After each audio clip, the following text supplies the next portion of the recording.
I always wanted to do a show about the issues of contemporary zeitgeisty anxiety and a little bit of the comedy of trying to vacation, get away from your problems, and instead the sort of crucible of being stuck with somebody and some of the drama that could come out of that. It's a high-end hotel and his guests can be quite demanding, and Armond figured out a way to make sure that everyone gets their needs met. He's on, it's like a show for him. The goal is to create for the guests an overall impression of vagueness. They get everything they want, but they don't even know what they want. We did book the room with the pool, and we paid for it. My mom forwarded me the booking. Shane! What? I'm not gonna let him ruin our honeymoon. No, but he's not. You are. Rachel is a woman who has entered into a marriage abruptly with someone who she was only dating for a few months, and she is on her honeymoon and is just now beginning to have doubts and questions about what she's gotten herself into. About the booking.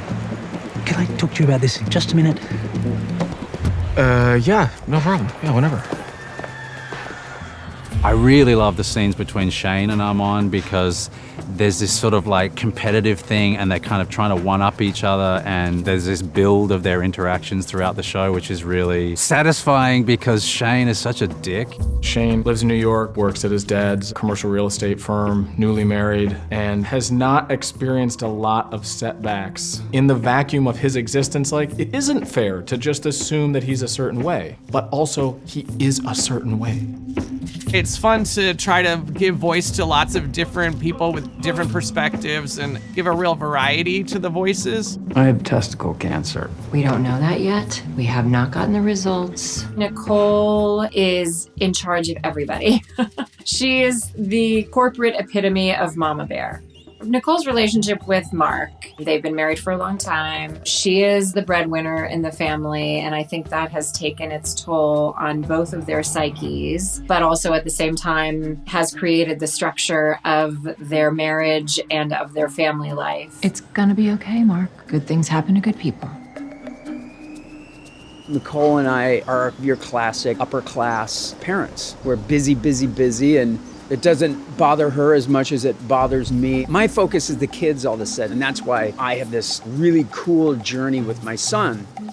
As in all families, dysfunctional or otherwise, it's a very authentic and complex relationship. Why is your bed in here? Olivia said I have to sleep here. I just don't think it's fair for your brother to have to spend his entire vacation in a windowless box. Why not? You got to bring a friend.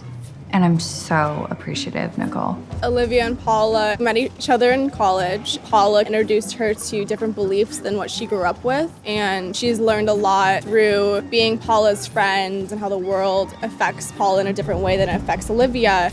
And she's more cautious and conscious of how her parents and her family speak and what they believe in, and she kind of wants to stand up against them because of Paula. Paula definitely loved the idea of trying to dissect different people, this holier-than-thou attitude that creates this connection with Olivia. She's meeting her friends for a girls' trip. She gets on their nerves, but she pays for everything, so they put up with her. She's an American Bridget Bardot. Tanya is introduced to the story like a very lost, very vulnerable person. Shows up with a backpack of mental baggage and her mother's ashes. She truly thinks that Belinda is a genius because she's someone who's incredibly wealthy and has been in spas all over the world, and no one can really seem to fix her. While the details of everyone's individual story are different, fundamentally, like, the desire's the same. In the Venn diagram of Tanya and Belinda, heartache is definitely an overlap. It's a perfect storm. The timing that they meet, the sort of spiritual experience of the massage that they have that allowed for this very unusual friendship to develop. It's like any really great recipe. One thing, if it's not there, then it's off. And under any other circumstance, I don't think they would be friends or even attempt it. But at the White Lotus, anything's possible.